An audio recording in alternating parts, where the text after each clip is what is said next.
ಪದ್ಮಭೂಷಣ ಪುರಸ್ಕೃತ ಎಸ್.ಎಲ್. ಭೈರಪ್ಪ ನಿನ್ನೆ ವಿಧಿವಶರಾಗಿದ್ದಾರೆ.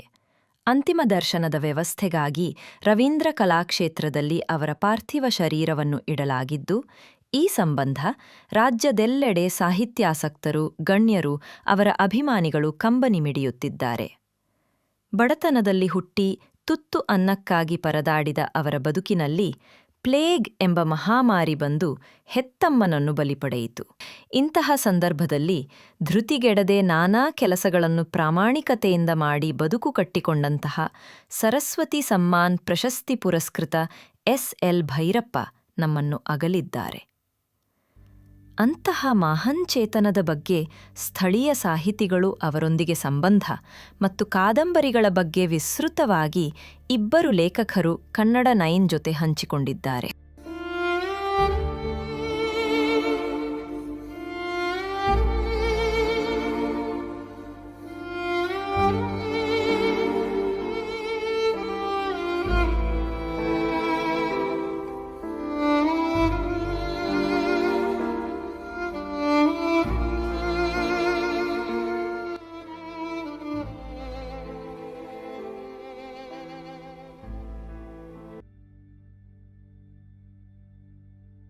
ಹಾಸನ ಜಿಲ್ಲೆಯ ಮಣ್ಣಿನ ಸಾಹಿತಿ ಎಸ್.ಎಲ್. ಭೈರಪ್ಪ ತಮ್ಮ ಬಾಲ್ಯದ ಜೀವನವನ್ನು ಅವರು ತಮ್ಮ ಭಿತ್ತಿ ಎಂಬ ಆತ್ಮಕಥನದಲ್ಲಿ ಹೇಳಿಕೊಂಡಿದ್ದಾರೆ. ಬ್ರಾಹ್ಮಣ ಸಮುದಾಯದಲ್ಲಿ ಹುಟ್ಟಿದ್ದರೂ ಅವರ ಹೆಚ್ಚು ಒಡನಾಟ ಶೂದ್ರ ಸಮುದಾಯದ ಜೊತೆ. ಆ ಸಮಾಜದ ಅಲ್ಲಿನ ಕಷ್ಟ, ಅವರುಗಳ ಮನೆಗಳಿಗೆ ತೆರಳಿ ಅವರ ಕಷ್ಟ ಸುಖವನ್ನು ಬರೆದಿದ್ದಾರೆ. ತಾಯಿ ಸತ್ತ ಮೇಲೆ ವಾರನ್ನವನ್ನು ಮಾಡಿಕೊಂಡು ವಿವಿಧೆಡೆ ಕೆಲಸ ಮಾಡಿ ಓದಿದ ಲೇಖಕ ಟಿಕೆಟ್ ಕೊಡುವ ಕೌಂಟರ್ನಲ್ಲಿ ಕೆಲಸ ಮಾಡಿದ್ದಾರೆ. ಭೀಮಕಾಯ ಪುಸ್ತಕ ಬರೆದ ಮೇಲೆ ಅವರೊಬ್ಬರು ಸಾಹಿತಿ ಎಂದು ಗುರುತಿಸಿಕೊಳ್ಳುತ್ತಾರೆ.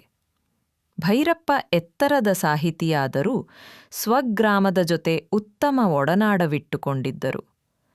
ಪ್ರಶಸ್ತಿ ಬದಲಿಗೆ ನಮ್ಮ ಗ್ರಾಮದ ಸುತ್ತಮುತ್ತಲಿನ 25 ಗ್ರಾಮಗಳ ಕೆರೆಗಳಿಗೆ ನೀರು ತುಂಬಿಸಿ ಎಂದು ಮನವಿ ಮಾಡಿದ ಏಕೈಕ ಸಾಹಿತಿ ಎಂಬುದು. ಬಾಲ್ಯದ ದಿನಗಳನ್ನು ತುಂಬ ಕಷ್ಟದಲ್ಲಿ ಕಳೆದದ್ದನ್ನು ಅವರು ತಮ್ಮ ಭಿತ್ತಿ ಅನ್ನುವ ಅವರ ಆತ್ಮಕಥನದಲ್ಲಿ ಚೆನ್ನಾಗಿ ಹೇಳಿಕೊಂಡಿದ್ದಾರೆ. ಅವರು ಹುಟ್ಟಿನಲ್ಲಿ ಬ್ರಾಹ್ಮಣ ಸಮುದಾಯದವರಾದರೂ ಕೂಡ ಇಲ್ಲಿ ಶೂದ್ರ ಸಮುದಾಯದ ಜೊತೆ ಒಡನಾಟ ಮಾಡಿ ಅಲ್ಲಿನ ಕಷ್ಟ ಸುಖಗಳನ್ನು ಎಲ್ಲ ತುಂಬ ವಿವರವಾಗಿ ತಮ್ಮ ಭಿತ್ತಿ ಆತ್ಮಕಥನದಲ್ಲಿ ಹೇಳಿಕೊಂಡಿದ್ದಾರೆ.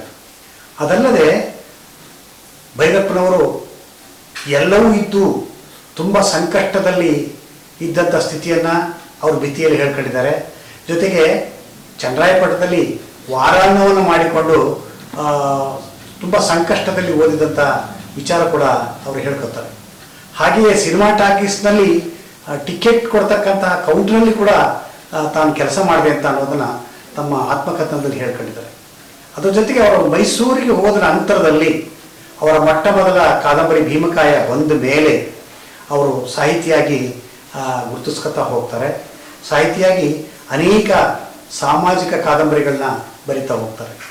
ಇವರ ಕಾದಂಬರಿಗಳಲ್ಲಿ ವ್ಯಕ್ತವಾಗ್ತಕ್ಕಂಥ ವಿಚಾರಗಳಿದೆ. ಚನ್ನರಾಯಪಟ್ಟಣದಲ್ಲಿ 30-40 ವರ್ಷಗಳ ಚನ್ನರಾಯಪಟ್ಟಣದ ಒಂದು ಗ್ರಾಮೀಣ ಪ್ರದೇಶದ ಸಮಗ್ರ ಚಿತ್ರವನ್ನು ಅವರು ತಮ್ಮ ಕಾದಂಬರಿಯಲ್ಲಿ ಬಿಡಿಸ್ತಾ ಹೋಗ್ತಾರೆ. ಹಾಗೆಯೇ ಇಲ್ಲಿ ಜನಸಾಮಾನ್ಯರ ಬದುಕು, ಅವರ ಜೀವನ ಕ್ರಮ ಇತ್ಯಾದಿಗಳನ್ನೆಲ್ಲ ಅವರ ಕಾದಂಬರಿಯಲ್ಲಿ ಜೀವಂತಗೊಳಿಸಿದ್ದಾರೆ. ಇದು ಬಹಳ ಸಂತೋಷದ ವಿಚಾರ. ಮತ್ತೆ ಭೈರಪ್ಪನವರು ಎತ್ತರದ ಸಾಹಿತಿಯಾಗಿ ಬೆಳೆದರೂ ಸಹ ತಮ್ಮ ಮಣ್ಣಿನ ಒಂದು ಸಂಬಂಧವನ್ನು ಎಂದೂ ಅವರು ಕಳಚಿಕೊಂಡು ದೂರ ಇದ್ದವರಲ್ಲ. ಅವರ ಊರಿನ ಜೊತೆ ತುಂಬ ಒಡನಾಟವನ್ನು ಇಟ್ಕೊಂಡಿದ್ರು. ಅವರು ಎಷ್ಟು ಮಟ್ಟಿನ ಒಡನಾಟವನ್ನು ಇಟ್ಕೊಂಡಿದ್ರು ಅಂತಂದರೆ, ತಮಗೆ ಪ್ರಶಸ್ತಿ ಬಂದ ಸಂದರ್ಭದಲ್ಲಿ ಅಂದಿನ ಮುಖ್ಯಮಂತ್ರಿಗಳು ನಿಮ್ಗೆ ಏನು ಬೇಕು, ನಿಮ್ಮ ಅಪೇಕ್ಷೆ ಏನು ಅಂತ ಕೇಳಿದಾಗ, ನಮ್ಮೂರಿನ ಜನ ನೀರಿಲ್ಲದೆ ಕಂಗಾಲಾಗಿದ್ದಾರೆ, ಬರಗಾಡು, ಇಂಥ ಬರಗಾಡಿಗೆ ತಾವು ನೀರನ್ನು ಕೊಟ್ಟರೆ ಭಾಳ ಒಳ್ಳೆಯದಾಗ್ತದೆ ಅಂತ ಹೇಳಿ ತಮ್ಮ ಊರಿಗೆ ಏತ ನೀರಾವರಿಯನ್ನು ಮಾಡಿಸ್ತಾರೆ. ಇದು ಒಂದು ಅವರು ತಮ್ಮ ಜನರ ಜೊತೆ ಇದ್ದಂತಹ ಸಂದರ್ಭದಲ್ಲಿ ತಾನು ಮಾತ್ರ ಬದುಕಿದ್ರೆ ಸಾಲದು, ತನ್ನ ಸುತ್ತ ಪರಿಸರಕ್ಕೂ ಕೂಡ ಒಳ್ಳೆಯ ಕೆಲಸವನ್ನು ಭೈರಪ್ಪನವರು ಮಾಡಿದ್ದಾರೆ. ಇದಲ್ಲದೆ ಅವರು 94 ವರ್ಷದ ತುಂಬು ಜೀವನವನ್ನ ನಡೆದಂಥವ್ರು.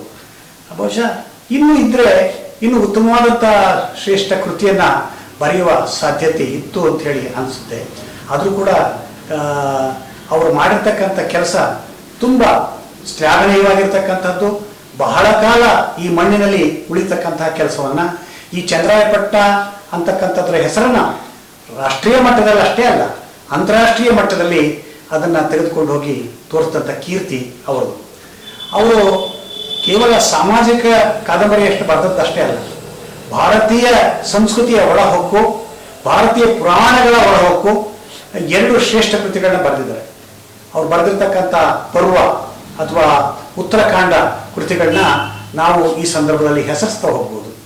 ಅವರು ಪರ್ವದಲ್ಲಿ ಇಡೀ ಮಹಾಭಾರತ ಕಥೆಯನ್ನ ಒಂದು ರೀತಿ ಮಾನವಶಾಸ್ತ್ರೀಯ ದೃಷ್ಟಿಕೋನದಿಂದ ನೋಡಿದಂಥದ್ದನ್ನು ನಾವು ಗಮನಿಸ್ತಾ ಹೋಗ್ತೀವಿ. ಬಹುಶಃ ದುರ್ಗಾ ಭಾಗವತ್, ಇರಾವತಿ ಕರ್ವೆ ಈ ಥರದವರು ನಡೆದಂತಹ ಸಂಶೋಧನೆಗಳನ್ನ ಓದಿದಂಥವ್ರಿಗೆ ನಮ್ಮೆಲ್ಲರಿಗೂ ಗೊತ್ತಾಗುತ್ತೆ ಕನ್ನಡದ ಒಬ್ಬ ಶ್ರೇಷ್ಠ ಕಾದಂಬರಿಕಾರ ಹೇಗೆ ಮಹಾಭಾರತವನ್ನ ಒಂದು ಮಾನವಶಾಸ್ತ್ರೀಯ ದೃಷ್ಟಿಕೋನದಿಂದ ಚಿತ್ರಿಸಬಹುದು, ಅಷ್ಟು ಚೆಂದಾಗಿ ಅದನ್ನು ಚಿತ್ರಿಸಿದ್ದಾರೆ. ಇದು ಅನೇಕ ಭಾಷೆಗಳಲ್ಲಿ ಕೂಡ ಇದು ಪ್ರಕಟವಾಗಿರ್ತಕ್ಕಂಥದ್ದನ್ನ ಗಮನಿಸ್ತೇವೆ. ಕೇವಲ ಕಾದಂಬರಿ ಬರೀತಕ್ಕಂಥದ್ದಷ್ಟೇ ಅವರದಲ್ಲ, ಕಾದಂಬರಿಯ ಬರೆಯೋದಕ್ಕಿಂತ ಮುನ್ನ ಅವರು ಮಾಡಿಕೊಡ್ತಿದ್ದಂತಹ ಫೀಲ್ಡ್ ವರ್ಕ್ ಇದೆಯಲ್ಲ, ಅದು ಬಹಳ ಮುಖ್ಯವಾದಂತಹದ್ದು. ಅವರು ಎಲ್ಲೆಲ್ಲಿ ಮಹಾಭಾರತ ನಡೀತು ಅಂತಕ್ಕಂಥದ್ದು ಇದೆಯೋ ಅಂತಹ ಪ್ರದೇಶಗಳಿಗೆಲ್ಲ ಬಹಳ ದಿನಗಳ ಪ್ರಯಾಣವನ್ನು ಮಾಡ್ತಾ ಹೋಗ್ತಾರೆ. ಅಲ್ಲಿ ಎಲ್ಲೆಲ್ಲಿ ಮಹಾಭಾರತ ನಡೀತು, ಕುರುಕ್ಷೇತ್ರದಲ್ಲಾಗಿರ್ಬೋದು, ಬೇರೆ ಪ್ರದೇಶಗಳಲ್ಲಾಗಿರ್ಬೋದು, ಅದನ್ನೆಲ್ಲ ಅಧ್ಯಯನ ಮಾಡ್ತಾ ಹೋಗ್ತಾರೆ. ಒಂದು ಸ್ವಾರಸ್ಯವಾದ ವಿಚಾರ ಹೇಳಬೇಕು ಅಂತಂದ್ರೆ, ಒಂದು ಹಿಮಾಚಲ ಪ್ರದೇಶಕ್ಕೆ ಹೋಗ್ತಾರೆ ಅವರು. ಹಿಮಾಚಲ ಪ್ರದೇಶದಲ್ಲಿ ಅಲ್ಲಿ ಒಂದು ಟ್ರೈಬ್ ಅನ್ನ ಗಮನಿಸ್ತಾರೆ, ಕಿನ್ನರಿಗಳು ಅಂತವರು. ಆ ಕಿನ್ನರಿಗಳಲ್ಲಿ ಇವತ್ತಿಗೂ ಕೂಡ ಬಹುಪತಿತ್ವ ಪದ್ಧತಿ ರೂಢಿಯಲ್ಲಿದೆ. ಬಹುಪತಿತ್ವ ಪದ್ಧತಿ ರೂಢಿಯಲ್ಲಿರ್ತಕ್ಕಂತಹ ಅನೇಕ ಬುಡಕಟ್ಟು ಸಮುದಾಯಗಳು ಇವತ್ತಿಗೂ ಕೂಡ ಭಾರತದಲ್ಲಿದ್ದಾವೆ. ಅಂಥದ್ದೊಂದು ಸಮುದಾಯವನ್ನ ನಾನು ಕಂಡೆ ಅಂತ ಹೇಳಿ ಅವರಲ್ಲಿ ಗಮನಿಸ್ತಾರೆ.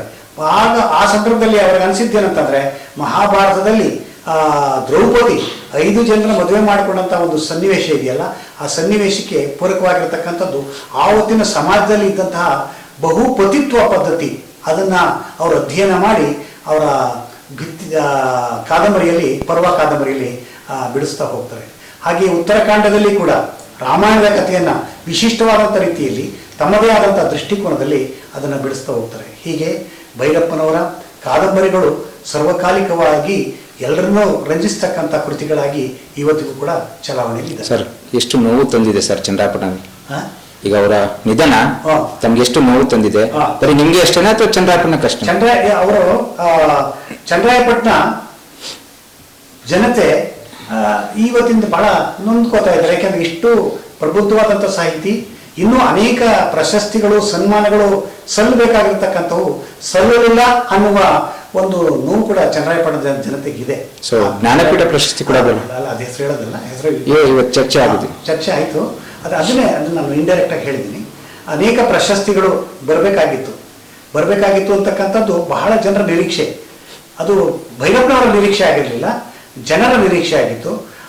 ಅದರಂತೆ ಕೆಲವು ಪ್ರಶಸ್ತಿಗಳು ಬರಬೇಕಾಗಿತ್ತು. ಆದರೂ ಕೂಡ ಅವರಿಗೆ ಅವರ ಸಾಹಿತ್ಯ ಕೃಷಿಗೆ ಸಾಕಷ್ಟು ಸನ್ಮಾನಗಳು, ಪ್ರಶಸ್ತಿಗಳು ಸಂದಿರತಕ್ಕಂಥದ್ದು ಚನ್ನರಾಯಪಟ್ಟಣಕ್ಕೆ ಹೆಮ್ಮೆಯ ವಿಚಾರ ಅಂತ ಈ ಸಂದರ್ಭದಲ್ಲಿ ನಾನು ಹೇಳಿಕೆ. ಅಂತಿಮ